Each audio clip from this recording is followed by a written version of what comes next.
With me now, Hadley Heath Manning. She's a senior policy analyst at the Independent Women's Forum, and Jamie Weinstein is a senior editor at the Daily Caller. Welcome to both of you. So, morning. Thanks for having us. So, Jamie, is Cruz just echoing Trump now, or is there real differences between the candidates? Well, I think he's trying to be more extreme than his position was previously. In 2013, of course, he called for trying to come up with some solution to bring immigrants out of the shadows, illegal immigrants, and create a pathway to legalization. Now he's trying to echo Donald Trump. I think the real question here is whether this is a real resonant issue. Exit polls in New Hampshire and South Carolina showed that voters don't rank immigration as one of their top concerns, and most voters in both states, Republican voters, actually favor some path to legalization for illegal immigrants.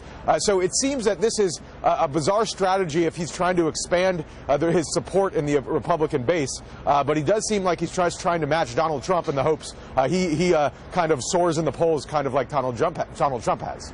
So Hadley, do you believe Jamie's right? Because immigration seems to be at the core of both Donald Trump's campaign and Ted Cruz's.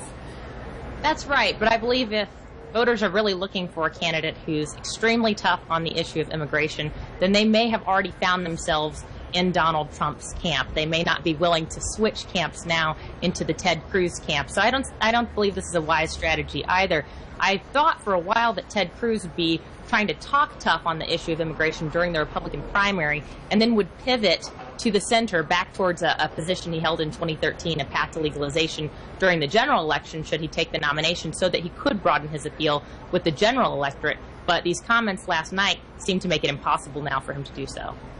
Yeah, he said some of those comments to Bill O'Reilly last night. You saw that in that clip we played. I want to go back to Cruz firing his communications guy, Rick Tyler, Jamie.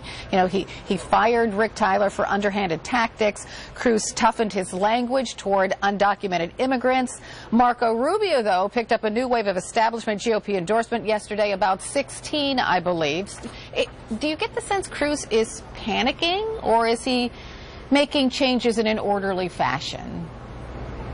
Well, I was there yesterday when he made the announcement that he was firing Rick Tyler, and all the press was shocked. They didn't see this coming. But what I think we saw was, again, back to the exit polls in South Carolina when they asked voters who is running the most dishonest campaign. Ted Cruz won out by far. So he might have saw he had a problem there with Marco Rubio and Donald Trump attacking him on maybe the dishonest tactics they claimed he was using in his campaign. And he saw this as a way to show voters, perhaps, that he's trying to get a handle on his campaign and that he's not trying to run a dishonest campaign.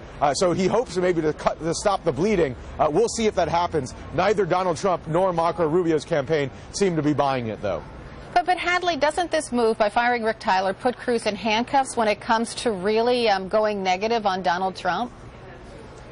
I don't think so, but ultimately any decision that the campaign has made about staffing, who they've hired, who they fired, is a reflection of the candidate himself. So as Jamie mentioned, nationwide, you know, Republicans like to talk about how Hillary Clinton struggles with this characteristic of honesty and trustworthiness. Well, Ted Cruz isn't doing much better nationally, and this is another problem for him to deal with. But there's two issues. Ultimately, the fact that the campaign released the video to start with, and then, of course, their response was too slow. And in the case of, you know, firing a staffer and trying to blame that one particular staffer for a video that surely had to get some kind of approval from other members of the campaign staff, that's troubling when voters ask themselves, you know, can I really trust this candidate? All right, I have to leave it there. Hadley Heath Manning, Jamie Weinstein, thanks to both of you.